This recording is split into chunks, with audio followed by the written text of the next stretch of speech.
Halo semuanya.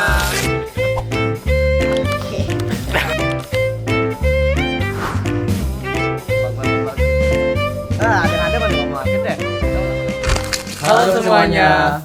Jadi pada vlog kali ini kami akan mengajak kalian untuk sama-sama mengetahui bagaimana perbedaan persepsi dari setiap generasi akan mengaruhi identitas generasi. Namun sebelum itu kami akan memperkenalkan diri kami. Saya Gus Jana Brian dengan absen 2. Saya Gusti Komander Setiawan dengan absen 4. Saya Gede Putra Dewadana dengan absen 6. Dan kami dari kelas 107. Jadi tanpa berlama-lama langsung saja masuk ke videonya. Let's go. So guys, apa sih itu generasi dan bagaimana cara kerjanya? Nah, generasi adalah sekelompok orang yang lahir dalam rentang waktu tertentu, berbagai ciri sosial dan budaya serupa, karena tumbuh dalam konteks sejarah dan teknologi yang sama. Nah, jadi gimana sih cara kerjanya?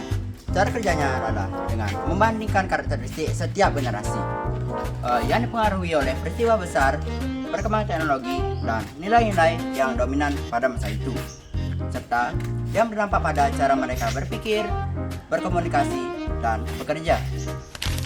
Salah satu poin dari perbedaan setiap generasinya yang kami ambil ialah perbedaan persepsi.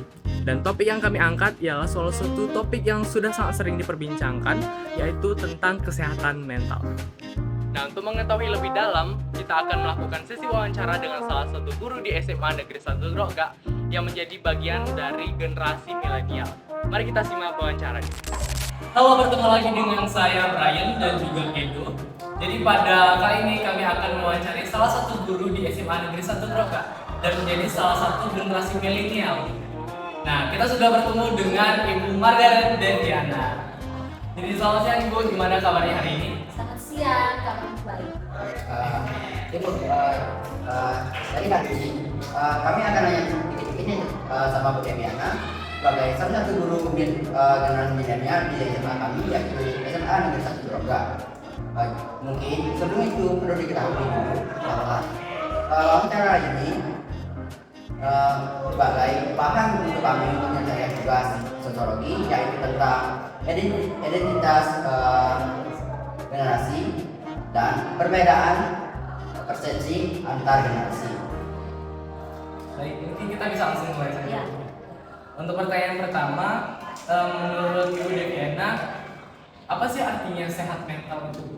Kalau menurut Ibu ya, kesehatan mental itu kondisi kesehatan secara psikologis, ya, kemudian secara sosialnya dan emosionalnya, ya, itu harus seimbang. Ya, jadi kalau seandainya ketiga itu tidak ada atau salah satunya itu tidak sehat, berarti maksudnya dia sakit mental ya istilahnya ya. Jadi mental health ini atau kesehatan mental itu penting. Ini lebih penting apalagi di zaman sekarang ya, di mana situasinya ya itu sudah semakin berubah dengan zaman ini dulu ya, zaman dulu.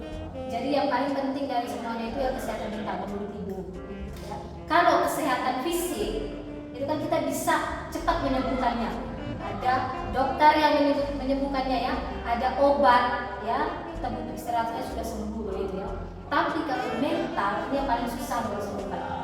Karena sudah berkaitan dengan pola pikir ya, pikiran kita. Nah jadi kenapa orang bilang tidak boleh terlalu pikiran, supaya ketika kesehatan mental sudah terganggu akan menjalar ke kesehatan fisik, ya kan? Kalau mental kita sakit, tidak sehat, itu stres ya, depresi, nah itu akan menjalar ke kesehatan fisik kita, akan terganggu. Kesehatan mental itu bisa membuat seseorang itu bisa paling terakhir yang bisa meninggal. Itu yang berdampak paling buruknya itu meninggal. Ya, depresi, stres, gitu. Dan juga bisa membuat dia melakukan hal-hal buruk lainnya. Ya kan, hal-hal negatif. Dia sudah stres, depresi itu dia bisa menggunakan barang-barang yang terlarang, contohnya seperti narkoba, ya, yang bisa juga melakukan tindakan kriminal. Dan juga bisa merebut nyawanya sendiri, ya, berujung bisa bunuh diri dan sebagainya. Itu yang hal-hal negatif yang diakibatkan dari sakit mental. Mentalnya kurang sehat. Ya, oke. Jadi emang sangat penting banget ya bagi Ibu Deviana kalau kondisi sehatnya menurun. Ya. Ini langsung untuk pertanyaan kedua. Dulu waktu ibu itu remaja nih, kalau misalnya ada teman yang bilang lagi stres banget atau sedih yang mendalam itu, reaksi orang-orang di sekitar itu gimana sih? Dan apakah ngobrolin hal itu merupakan suatu hal yang biasa atau gimana ya? Kalau zaman dulu ya, zaman ibu sekolah ya, remaja, itu hal-hal seperti ini dianggap hal yang tabu. Kayak contohnya dia, terus saya stres banget itu zaman dulu tuh orang sudah berpikirnya sakit, benar-benar sakit mental atau kayak gila dari nggak dia kalau stres banget. Jadi orang-orang yang memang dalam hal itu sedih atau apa dia akan menyembunyikannya, ya dia akan menyembunyikannya. Tapi bedanya zaman dulu dan sekarang, zaman dulu tuh mentalnya kuat semua. Beda dengan zaman sekarang ya. Yang sekarang ibu lihat kenapa banyak kasus bunuh diri karena mentalnya lemah. Ya, mereka mentalnya lemah, sedikit ada masalah udah stres. Padahal sebenarnya ada jalan keluarnya. Zaman dulu itu tidak seperti itu, mentalnya kuat-kuat. Di sekolah saja ya, sekarang ini kan nggak bisa pakai kekerasan dan sebagainya. Zaman dulu itu ditampar bisa yang sekolah itu. Ibu sering pukul pakai stek drum band itu.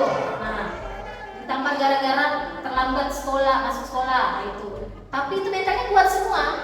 Tidak apa-apa, tidak menangis, tidak lapor orang tua, ya kan? Kalau sekarang baru ditegur dibentak saja sudah lemah, bahkan sudah menangis kan, hanya dibentak saja. Jadi kasus yang seperti merasa sedih dan sebagainya itu mungkin lebih ke urusan pribadi dia mungkin. Dan itu menjadi urusan pribadi dia. Mereka jarang untuk menceritakan kepada orang-orang. Mungkin mereka mencurhatnya juga mungkin ke keluarganya saja atau teman terdekatnya. Tapi untuk ini ibu jarang mendapatkan karena teman ibu semuanya mentalnya sehat mungkin ya. Jarang ibu mendengar curhatan-curhatan tentang kesedihan atau yang membuat dia stres itu jarang. Palingan lebih ke patah hati karena putus cinta. Nah itu. Tapi mereka tidak sampai yang bunuh diri dan sebagainya. Oke, selanjutnya. Untuk pertanyaan ketiga, misal nih kalau ibu atau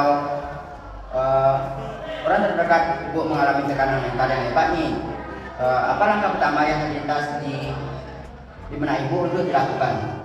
Kalau ada orang terdekat ya, contohnya keluarga saudara atau pasangan kita ya, seperti ibu contohnya. Kalau dapat terkena sakit mental ya, terkena sakit mental. Kalau sehat mental berarti dia aman, sakit mental ya. Nah itu apa yang ini ya? Pertama harus melakukan pendekatan dulu sama dia. Karena orang yang sakit mental itu pola pikir berbeda dengan kita yang sehat. Ya, jadi kalau kalian mau mengarahkan dalam artian harus mengikuti kita, harus mengikuti kita yang sehat itu susah. Kita yang harus masuk ke dunia mereka, ya, memahami dulu mereka, mendengarkan semua curhatan mereka dulu, ya, mendengarkan semua cerita mereka. Biarkan kita yang masuk ke dunia mereka. Setelah kita sudah masuk ke dunia mereka, kita tarik mereka untuk masuk ke dunia kita yang sehat. Ya, itu pelan-pelan, itu proses. Tidak bisa kalau langsung dia harus mengikuti semua yang kita lakukan. Karena pemikiran mereka berbeda dengan kita. Pemikiran, perasaan, ya itu saling hubungan. Otak dan hati mereka itu beda. Kalau untuk orang yang sakit mental ya, sudah di tahap sakit nih, ya, itu pertama itu harus melakukan pendekatan dulu, ditanya dulu, dengarkan dulu, ya, jangan langsung menjudge mereka. Jangan langsung bilang, oh ini kata kamu begini ya, itu kan bahasa penjelasan ya, menghakimi ya, jangan. Karena itu membuat mereka tambah down. Itu tambah down dan ya mereka bisa melakukan hal-hal yang tidak diinginkan. Ya, kita harus pendekatan kepada mereka, mendengarkan semuanya, curhatan mereka. Mungkin selama ini mereka pendam ya, sehingga menjadi ya karena sudah tumpuk-tumpuk, akhirnya meluaplah itu. Dia nggak depresi, stres, karena ditumpuk orang curhat. Jadi kalau ada masalah, itu harus cerita ke orang terdekat. Ya minimal ke orang tua. Karena orang tua itu kan menjadi orang terdekat kita ya. Nah setelah itu baru kita mengajak mereka untuk, karena kita bukan psikolog nih, ya kan? Kita mengajak mereka ke psikiater atau psikolog ya. Karena mereka yang lebih paham untuk ya mengatasi atau menyembuhkan orang yang memiliki sakit mental ini. Ya, itu sudah menjadi tanggung jawabnya pihak kesehatan dan psikiater itu atasnya. Kalau memang belum bisa juga palingnya ke dokter jiwa.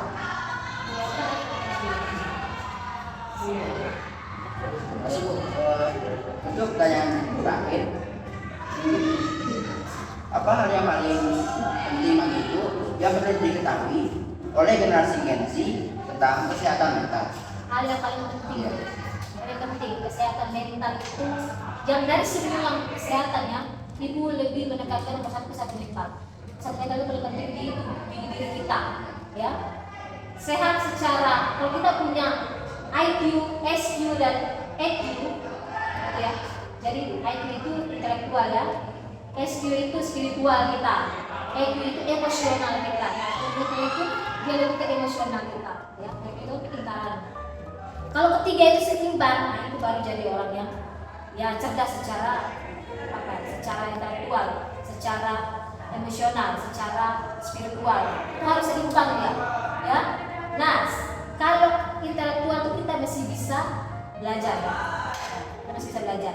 Memang mungkin contohnya genetik kita ya kurang berintelektual ya, kurang mampu gitu dalam hal akademik mungkin ya. Kita masih bisa belajar. Spiritual, nah itu kan berhubungan dengan religius ya, spiritual, berdoa, beribadah, itu penting itu, karena ketika kita mendekatkan diri dengan Tuhan, ya, itu pasti kita punya pegangan, bukan pegangan hidup ya, tidak ada lagi kita tidak bisa berpegang pada manusia, hanya kita dan Tuhan, kita pegang pada diri kita secara emosional dan spiritual itu pada Tuhan. Ya, ketika sudah mendekatkan diri kepada Tuhan, dijamin semua hal-hal yang buruk tidak akan mendekati kita. Kita pasti hidupnya aman-aman saja, lurus saja. Ya, karena kita takut, bukan takut sih lebih ke, kalau saya buat hal ini, ya karena saya dekat ke Tuhan ya namanya saya mengkhianati Tuhan dong, karena ada ajaran-ajaran ya, setiap agama kan punya ajaran.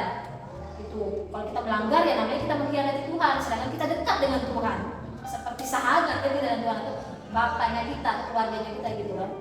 Nah kemudian emosional itu penting sekali. Karena emosional itu membangun diri kita, karakter kita. Ya, kalau emosional kita ini lemah, seperti tadi mental berhubungan dengan emosional. Emosional itu bukan berarti orang marah-marah, emosi, bukan ya. Emosional itu kamu bisa mengontrol diri kamu, terus bisa berpikir jernih, pikiran kita aman, perasaan kita juga senang, kayak gitu. Memang sedih itu bukan setiap manusia tidak harus sedih, tidak ya, bisa sedih, tapi bagaimana kita mengontrol emosi kita supaya sedihnya tidak berlarut-larut seperti itu. Bisa juga kita bilang, aduh setiap orang kan punya masalah ya, tapi di zaman sekarang ini anak-anak Gen Z dengan mental yang keterbatasan mental ya, dalam artian mental yang kurang kuat atau ya mungkin masih mencari jati diri nih anak-anak zaman sekarang ya, masih muda. Nah itu kadang masalah sedikit saja, dalam artian orang tua marahi dia atau mungkin dia punya masalah dengan di sekolah gitu, ditegur oleh gurunya, itu langsung dia down, langsung menganggap itu masalah besar, padahal sebenarnya itu hanya masalah sepele yang dimana, nah itu emosional kita harus bisa mengontrol emosional kita, jangan langsung pikiran stres dan berpikir saya tidak diterima oleh semua orang, tidak, saya kok dimarahi sama guru ini, apakah dia membenci saya? Kan tidak, ya. Nah itu bermain di mana emosional kita. Bagaimana cara kita mengontrol emosional kita? Ya, jadi ketiga itu IQ, SQ dan EQ. Intelektual, spiritual dan emosional itu penting harus ada di diri kita. Ya supaya kita bisa lurus saja jalannya. Ya, dan tidak terbawa arus istilahnya dan tidak terpengaruh oleh lingkungan. Nah, itu pesannya Gen Z ya. Nah, itu kalian ya fokus dulu nih pada satu tujuan. Kalau sekarang kalian masih sekolah, fokus saya ya sekolah. Untuk apa? Untuk mengenyang pendidikan. Nah, itu kan sudah masuk ke IQ nih. Ya, supaya meningkatkan IQ saya, intelektual saya. Karena begini, kalau kita tidak berpendidikan, bukan mau bilang apa, tapi pasti kita akan diremehkan oleh orang lain. Kita harus berpendidikan jadi orang, ya harus berpendidikan. Nah kemudian juga bisa selain itu bisa membantu kita untuk masa depannya ya setelah dari ini saya mau kuliah atau mau langsung bekerja itu kan minimal harus punya ijazah SMA ya kan. Nah itu makanya fokus dulu di satu, jangan terpengaruh diri karena jangan terpengaruh lingkungan sekitar yang dimana mereka maunya masih bersenang-senang, jangan, fokus dulu. Nah ketika kalian sudah fokus, kalian akan mendapatkan itu masa depan kalian itu dijamin masa depannya cerah ya. Dan yang kedua spiritual itu ya, harus mendekatkan diri dengan Tuhan, sempatkan diri beribadah dengan Tuhan ya, karena kita ini semua kan berasal dari Tuhan ya.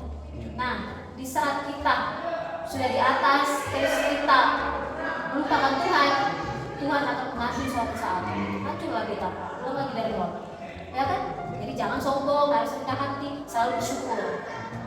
Itu pesan ibu untuk dia.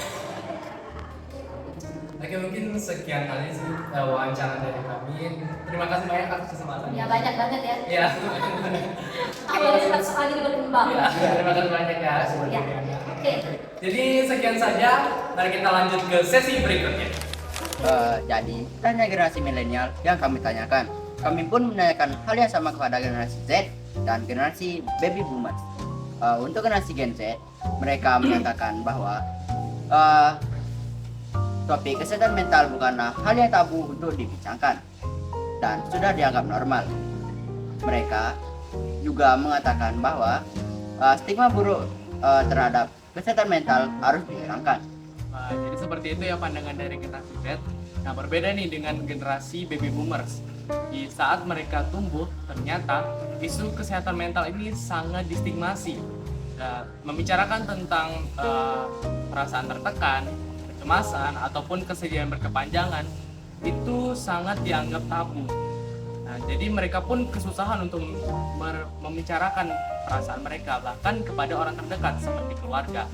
Mereka pun sangat menolak keras ketika ada bantuan profesional seperti psikiater ataupun psikolog, karena mereka takut untuk dicap negatif ataupun dicap sebagai orang gila.